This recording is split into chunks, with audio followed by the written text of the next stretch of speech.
স্বাগত জানাই আরেকটি ভিডিওতে। আজকের এই ভিডিওতে আমি কথা বলবো মানসিক রোগের লক্ষণ এবং চিকিৎসা। অনেকের ভিতরেই বিভিন্ন রকমের কনফিউশন থাকে যে মানসিক রোগগুলো কী। আবার অনেকে মনে করে মানসিক রোগ মানে একই ধরনের। যারা রাস্তায় হাঁটাচলা করে, নিজেরা একা কথা বলে, বিভিন্ন বিষয়ে হাসে, বিভিন্ন রকমের অঙ্গভঙ্গি করে, তারাই হলো মানসিক রোগী। আমি এই ভিডিওতে একদম কম বা মৃদু যে মানসিক রোগ থেকে শুরু করে একদম ক্রনিক বা আমরা যেটা বলি সর্বোচ্চ যে মানসিক রোগগুলো, সব বিষয় নিয়ে কথা বলবো। আশা করি এই ভিডিওটি দেখলে মানসিক রোগগুলো সম্পর্কে জানতে পারবেন এবং কোন রোগের জন্য আপনাদের চিকিৎসা পদ্ধতি কীরকম হবে বা কোন চিকিৎসাটা ভালো হবে সেটিও আপনারা জানতে পারবেন। প্রথমেই যে জিনিসটি সেটি হলো যে আমার সম্পর্কে আমি বলবো। আমি হচ্ছে কাউন্সিলিং সাইকোলজিস্ট আসাদুজ্জামান রাজু। বর্তমানে প্র্যাকটিস করছি final mental health care centre, যেটা মিরপুর 2 অবস্থিত। মানসিক রোগের যে ধরন বা মানসিক রোগের যে আমরা যেটা বলি যে ডিজঅর্ডার, এগুলো হলো অনেক ধরনের, প্রায় 200 ধরনের ডিজঅর্ডার বা মানসিক রোগ রয়েছে। এবং এই রোগগুলো আইডেন্টিফাই করার জন্য আমরা DSM-5 সহ ICD-10 বা ICD-11 এগুলো কিন্তু ফলো করে থাকি। এগুলোর মধ্যে বিভিন্ন রকমের লক্ষণ থাকে এবং সেই লক্ষণগুলোর বেসিসে কার কোন ধরনের মানসিক সমস্যা সেটা আইডেন্টিফাই করা হয়। সো আমি যেই মানসিক রোগগুলো খুব কমন দেখা যাবে এবং যেগুলো নিয়ে মূলত হচ্ছে যে 80 বা 90% মানুষ চিকিৎসার জন্য আসে, সেই ধরনের মানসিক রোগগুলোর কথাই বলবো। প্রথমেই একদম কম যেগুলো হলো যে অনেকের ভিতরেই থাকে, আপনি আমি বা অনেকে ভিতরেই থাকে, এই ধরনের কিছু ডিসঅর্ডার হলো জেনারেল ডিপ্রেশন এবং অ্যাংজাইটি।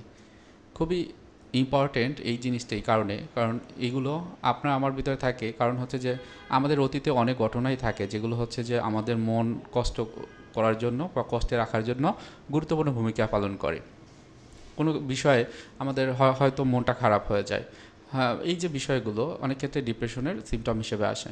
আবার অ্যাংজাইটি যেরকম হয় যে বেশিরভাগ সময় দেখা যায় যে ভবিষ্যতের বিভিন্ন রকমের চিন্তা আমাদের মাথায় ভর করে। হয়তো বা এগুলো হলো অহেতুক।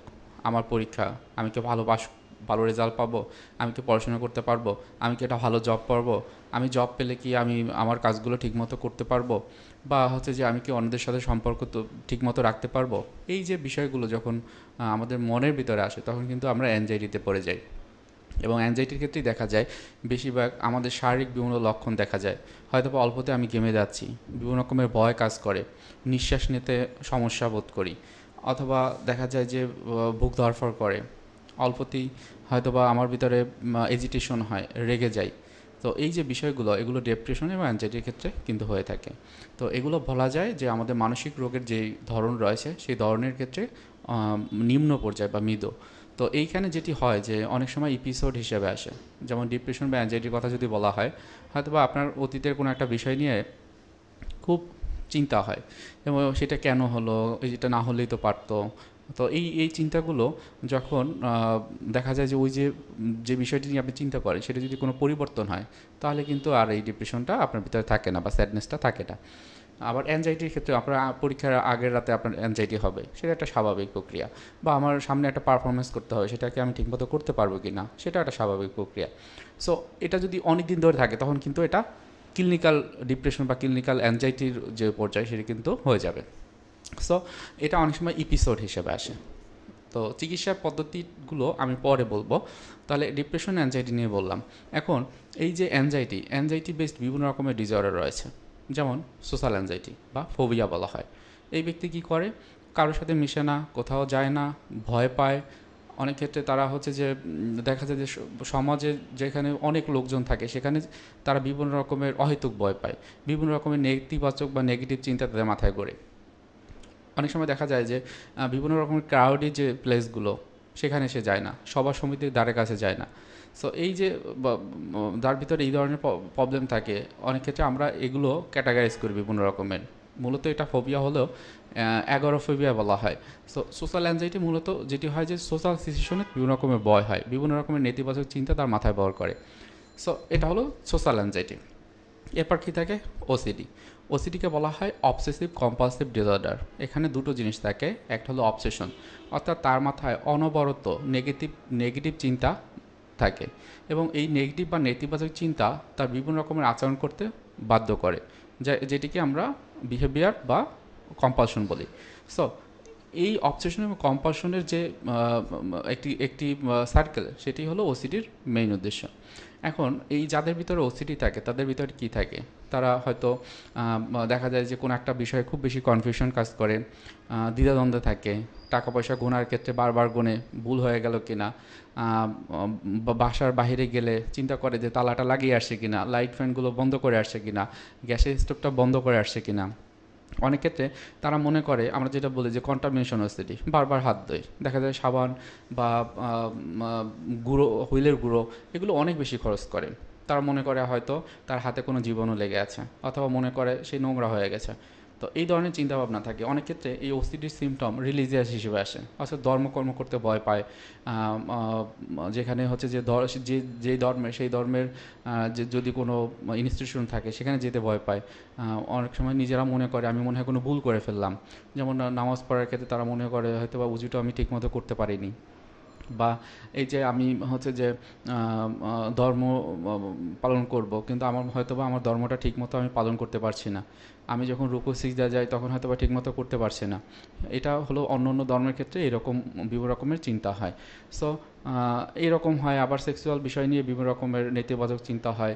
হয়তো বা সে ভাবে যে তার খুব কাছের কেউ হয়তো বা উলঙ্গ অবস্থায় তার সামনে এসে যাবে, অথবা সে এমন কিছু অ্যাক্টিভিটি করবে যাতে করে অন্যরা টিজিংয়ের শিকার হবে, বা ভাববে যে সে সেক্সুয়াল কোনো কথাবার্তা বলে ফেলবে। সো এই যে চিন্তাগুলো, এগুলো কিন্তু এই যে ওসিডির ভিতরেই পড়ে। তো এছাড়াও আরও বিভিন্ন রকমের ওসিডির সিমটম আছে, হার্ম ওসিডি আছে। যেমন সে মনে করে যে আমি হয়তো কোনো ধারালো অস্ত্রের কাছে গেলে আমি ওটা নিয়ে কাউকে আঘাত করব, বা অন্যকে আমি ক্ষতি করে ফেলবো, বা নিজেকে মনে করে যে আমি যদি এরকম কিছু হয় যে যেখানে খুব বেশি ঝগড়া লেগেছে, সেখানে আমি গেলেই একটা এগ্রেসিভনেস করে ফেলবো, সেখানে হয়তো বা অনেকে ক্ষতি করে ফেলবো। সো এই ধরনের চিন্তাভাবনা এই যে ওসিডির ভিতরে থাকে। এছাড়া ওসিডির যে সিমটমগুলো বিভিন্নভাবে কিন্তু আসতে পারে। আমরা বলি ওভার্ট এবং কোভার্ট। ওভার্ট মানে কিছু কিছু আচরণ যেটি হলো আশেপাশের মানুষ দেখে ওই ব্যক্তিও উপলব্ধি করতে পারে যে তার ভিতরে এই সমস্যাগুলো হচ্ছে। এবং অনেক ক্ষেত্রে যেটি হয় যে তাদের ভিতরে কোভার্ট থাকে, অর্থাৎ সে চিন্তা করে অনবরত, তার মনের ভিতরে থাকে, এবং চিন্তার বেসিসে সে অন্য একটা কাজ করে ফেলে। হয়তো বা এমন হয়েছে যে সে একটা ক্যালকুলেশন করে ফেললো, ভুল করে ফেললো। এখন এই ভুলটা যদি করে তাহলে কি হবে, যে তার ভিতরে একটা খারাপ বোধ হবে। সো বারবার সে ওইটা মনে মনে ক্যালকুলেশন করে। এটা হলো অনেক ক্ষেত্রে কোভার্ট থিঙ্কিং আমরা বলে থাকি। এছাড়াও এই যে ওসিডির সিমটম, আমি যেটা বলি যে আমাদের কাছে যারা আসে অনেকের ক্ষেত্রে কিন্তু মনে করে যে নিজেরা যা কিছুই করে কোনো কিছুই তারা পারফেক্টলি করতে পারে না, অর্থাৎ তার ভিতরে পারফেকশনিজম কাজ করে। তাহলে এই হলো ওসিডি। এরপর কি আছে, এরপর দেখা যায় অনেকের ভিতরে সাবস্টেন্স অ্যাবিউসের ঘটনা হয়।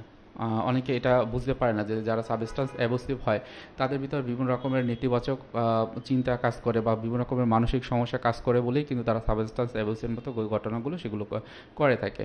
সো এই জায়গাটাতে যেটি হয় যে তারা হচ্ছে যে বিভিন্ন রকমের ডিপ্রেশন, অ্যাংজাইটি কিন্তু থাকে এই সাবস্টেন্স অ্যাবিউসিভ যে যারা হচ্ছে যে এর ভিতরে সাফারার হয়। সো এটারও কিন্তু একটা মানসিক রোগ ট্রিটমেন্ট রয়েছে, আমি পরবর্তীতে এই ট্রিটমেন্টগুলো আমি বলবো। তো তারপর কি হয় যে অনেকের ভিতরে পার্সোনালিটি ইস্যু হয়, অর্থাৎ বিভিন্ন রকমের পার্সোনালিটি ডিসঅর্ডার রয়েছে। মোটামুটি নামের ভিতরে এর বৈশিষ্ট্যগুলো উল্লেখ রয়েছে। তো আমরা খুব বেশি পার্সোনালিটি ডিসঅর্ডারের ভিতরে যাব না, কারণ এটা বড় একটা চ্যাপ্টার, অনেক কিছু রয়েছে, পরবর্তীতে কোনো ভিডিওতে বলবো। এখানে আমি শুধুমাত্র নামগুলো বলতে চাই। অনেকের ভিতরে হিস্টোনিক পার্সোনালিটি ডিসঅর্ডার থাকে, নার্সিস্টিক পার্সোনালিটি ডিসঅর্ডার থাকে, বর্ডারলাইন পার্সোনালিটি ডিসঅর্ডার থাকে। এরকম যে পার্সোনালিটি ডিসঅর্ডারগুলো সেগুলো কিন্তু এই মানসিক রোগের লক্ষণ হিসাবে আসে। অনেকের ক্ষেত্রে যেটি হয় যে তাদের ভিতরে এই যে বর্ডারলাইন পার্সোনালিটি ডিসঅর্ডার বলা হয়, এটি অনেক ক্ষেত্রে দেখা যায় এটা ম্যানেজ করা তাদের জন্য একটু কঠিন হয়ে যায়, কারণ ব্যক্তি নিজে ম্যানেজ করতে পারে না। যখন চিকিৎসাতে আসে তখন লং টার্ম একটা চিকিৎসা তাদের দরকার হয়ে পড়ে।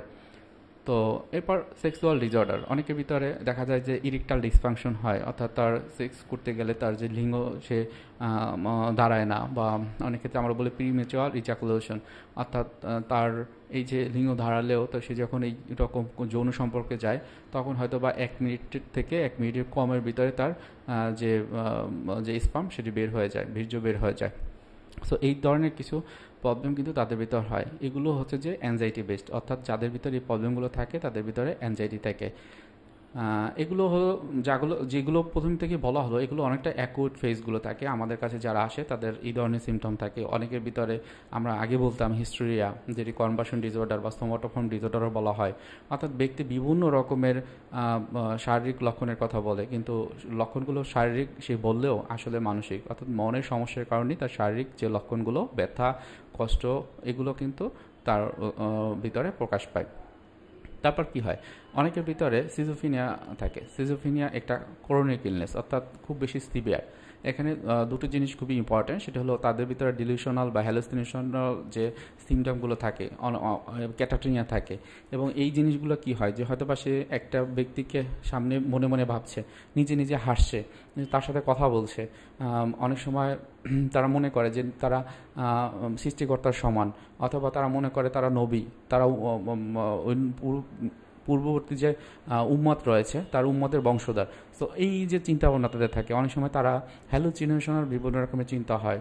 যেমন সে হয়তো বা কানে কোনো আওয়াজ শোনে, অথবা সে মনে করে যে তাকে কোনো রকমের কমান্ড করা হচ্ছে যে তুমি এই এই কাজটি করো, ওই লোকটিকে তুমি এইভাবে এই কাজটি করাও। তো এই যে হয়, অনেক সময় তাদের ফার্স্ট পার্সন, সেকেন্ড পার্সন বা থার্ড পার্সন হিসেবে কিন্তু আসে। তো এগুলো কিন্তু হ্যালুসিনেশনের মধ্যে পড়লেও কিছু কিছু হ্যালুসিনেশন আছে খুবই সিভিয়ার। যেমন হয়তো বা তার সে মনে করে যে তার হাতের ভিতরে বা শরীরের ভিতরে কোনো পোকা হাঁটছে, এটা হয়। তারপর অনেক সময় যেটি হয় যে সে মনে করে যে তার চিন্তা ভাবনা হচ্ছে কেউ চুরি করে নিচ্ছে।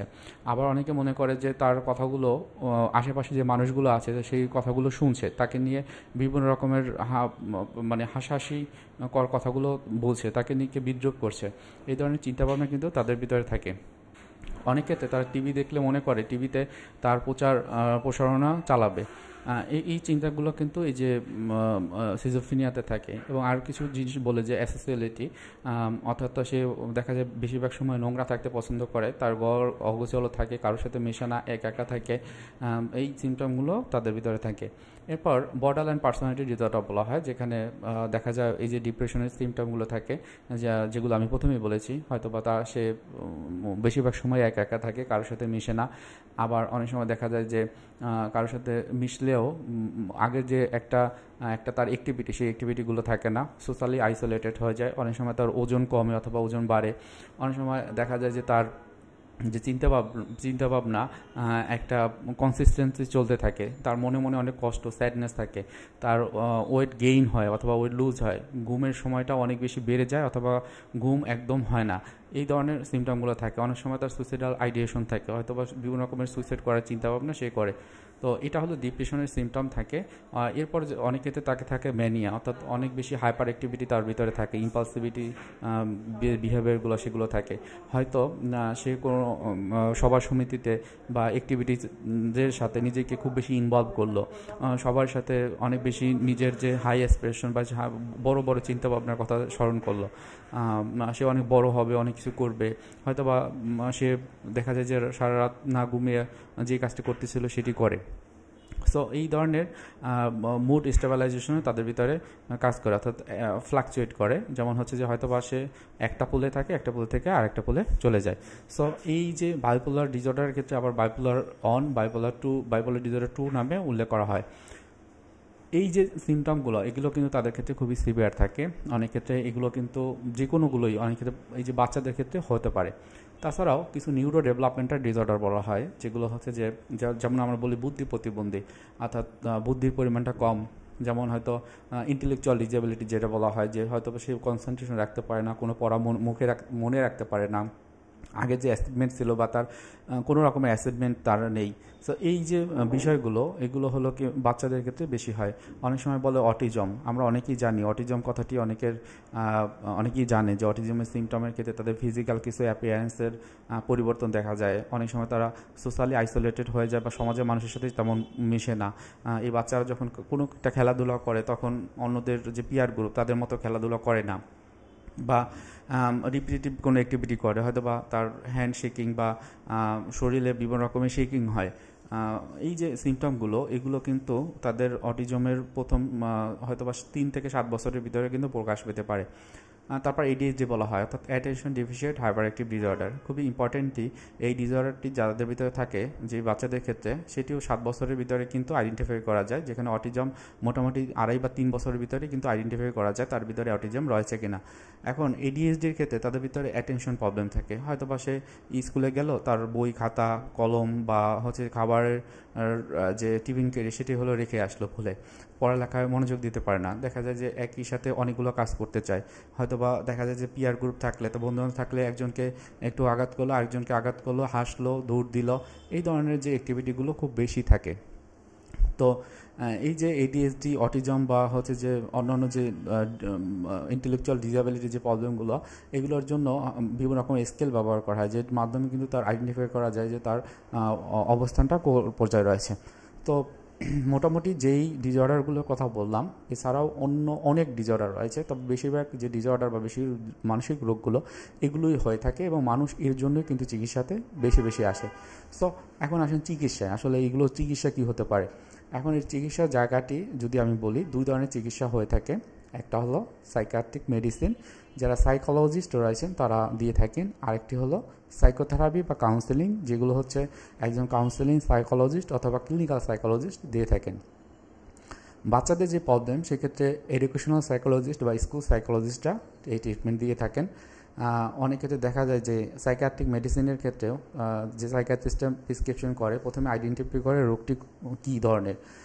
যদি হয়তোবা দেখা যায় অ্যাংজাইটি, ডিপ্রেশন বা অন্যান্য যে মৃদু যে ডিসঅর্ডারগুলো রয়েছে, সেক্ষেত্রে তারা হয়তোবা অ্যানজয়লয়েটিক বা অ্যান্টিডিপ্রেসান্ট, অ্যান্টিসাইকোটিক যে ড্রাগগুলো রয়েছে, অনেক সময় মুড স্টেবিলাইজেশনের জন্য বিভিন্ন রকমের যে মেডিসিন সেগুলো দেওয়া হয়, অনেক সময় SSRIs গ্রুপের বিভিন্ন রকমের ড্রাগ দেওয়া হয়।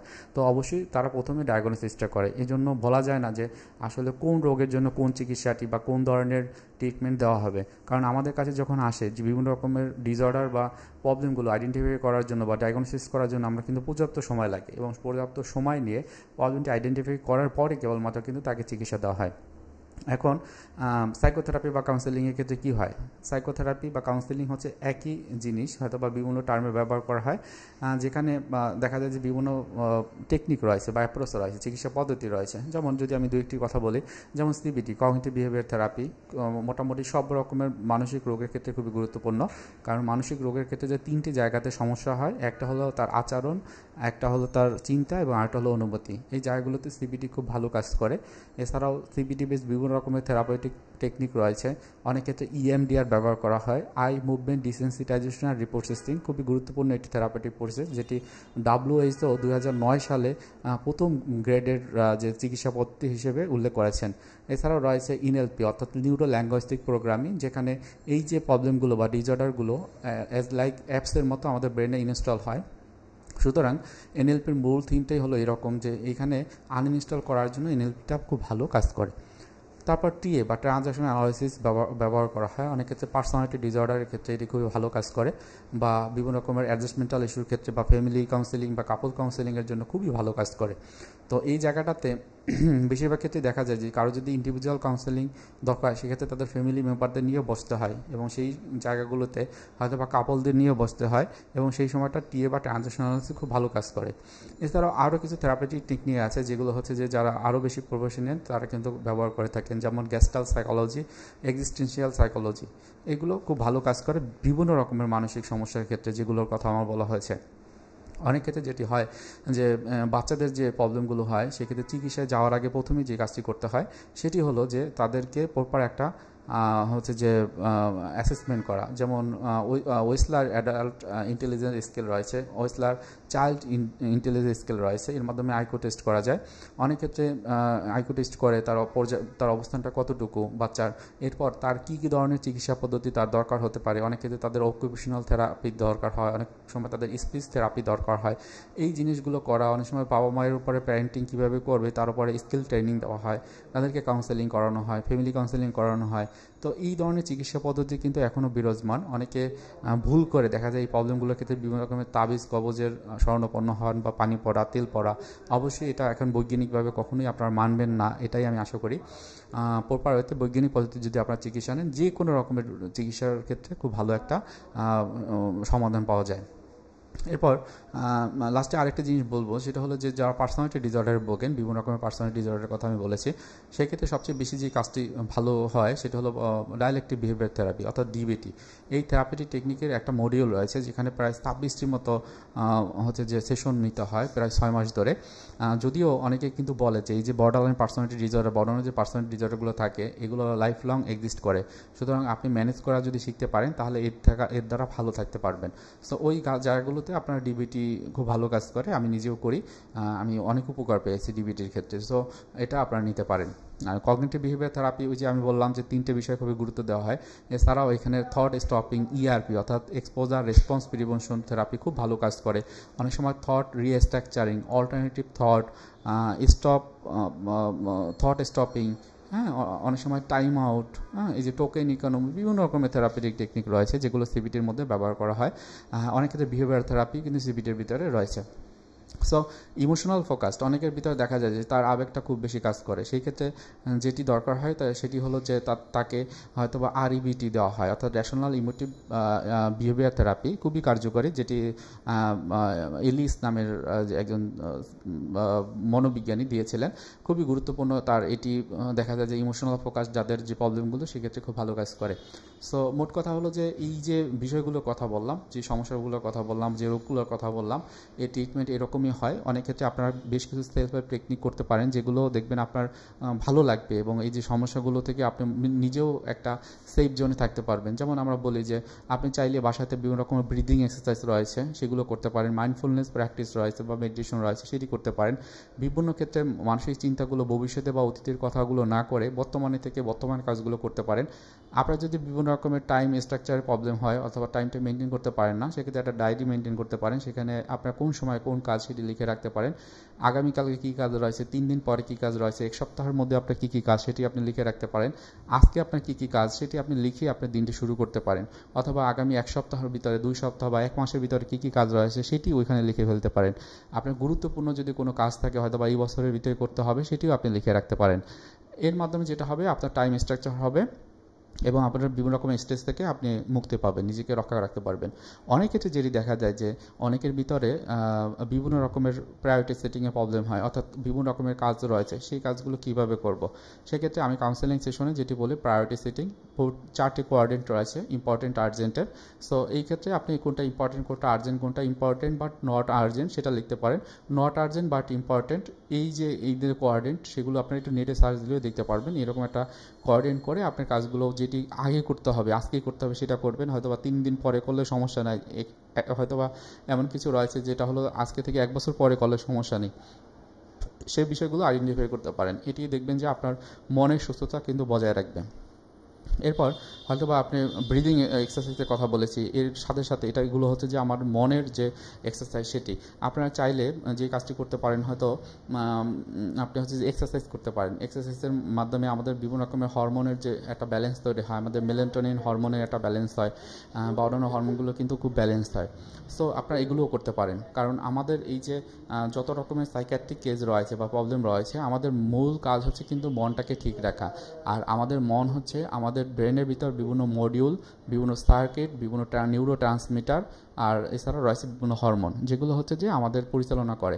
সুতরাং আমরা যদি এই বিষয়গুলোকে যদি আরও বেশি নার্চার করতে পারি, প্রপারতে মেনটেন করতে পারি, সেক্ষেত্রে কিন্তু আমাদের যে প্রবলেমগুলো, মানসিক সমস্যাগুলো একবারে থাকবে না, নিজের চিকিৎসা নিজেরাই করতে পারবো। এরপর বর্তমান সময়ে আমরা জানি যে ডিজিটাল যে ওয়ে রয়েছে, ডিজিটাল প্রসেসে আমরা চলাফেরা করতেছি।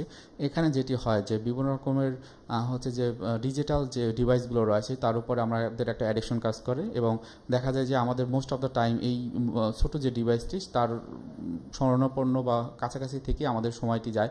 অনেক ক্ষেত্রে আমাদের যে প্রতিদিনের যে কাজগুলো সেগুলো থাকে না, একটা সময় প্রোক্রাস্টিনেশন হয়, হয়তো বা ওই ভিতরেই দিনের পর দিন, মাসের পর মাস আমরা থেকে যাচ্ছি। আমাদের চোখে বিভিন্ন রকমের সমস্যা হচ্ছে, ব্রেনে বিভিন্ন রকমের সমস্যা হচ্ছে, আমাদের অজান্তে এগুলো কিন্তু হচ্ছে। সুতরাং যতটুকু সম্ভব আপনাদের যে মোবাইলের যে ব্যবহারটি সেটি কমিয়ে নিয়ে আসুন, কারণ একটা সময় আপনার মোবাইল ছিল না, তখনই কিন্তু আপনি কাজ করেছেন, সবগুলোই করতে পেরেছেন। সো এটাও আপনি দেখবেন বিভিন্ন রকমের ছোটো ছোটো ডিস্ট্রাকশন থেকে নিজেকে রক্ষা করবে। অনেক ক্ষেত্রে যেটি হয় যে হয়তো আপনার রাতে ঘুমের যে ব্যাপারটি সেটি কি আপনি ঠিকমতো ঘুমান কিনা সেটা একটু চেক করে দেখতে পারেন। আপনি প্রতিদিন একটা নির্দিষ্ট সময়ে ঘুমাতে যাবেন। রাতের বেলা আপনি মোবাইল ব্যবহার করার না, একটা নির্দিষ্ট সময়ের পর ব্যবহার না করাই ভালো।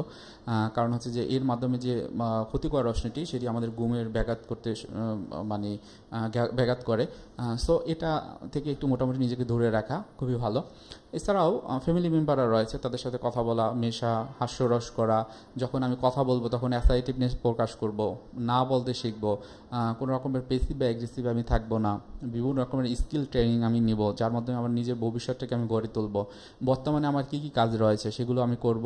কারণ হচ্ছে যে বর্তমানকে যদি আমি আরও বেশি সমৃদ্ধ করে কাজ করতে পারি, আমাদের ভবিষ্যৎটা খুব উজ্জ্বল হবে। এবং সর্বশেষে আমি বলবো একটা কথা সবসময় মাথায় রাখবেন, past is over, future is not yet, only present belong to us. অর্থাৎ অতীত চলে গেছে, অতীত চিন্তা করে কোনো লাভ নেই, ওই জায়গাটাতে আমরা পরিবর্তন করতে পারবো না। ভবিষ্যৎ এখনও আসেনি, ভবিষ্যৎ নিয়ে আমাদের চিন্তা করার কিছু নেই। বর্তমানে আমরা বিলং করি, সুতরাং বর্তমান কাজগুলো যদি আমরা ঠিক মতো করতে পারি তাহলে আমাদের ভবিষ্যৎটি সুন্দর হবে। অতীতে যে বইগুলো ছিল সেগুলো থেকে আমরা খুব সহজে মুক্তি পাবো। সবাই ভালো থাকবেন, সুস্থ থাকবেন। এবং সর্বশেষে আমি রিকোয়েস্ট করব, যদি আমার এই চ্যানেলটি ভালো লাগে বা ভিডিওগুলো ভালো লাগে, আরও বেশি বেশি ভিডিও পেতে আমার চ্যানেলটি অবশ্যই সাবস্ক্রাইব করে রাখবেন আশা করি। সবাই ভালো থাকেন। আসসালামু আলাইকুম।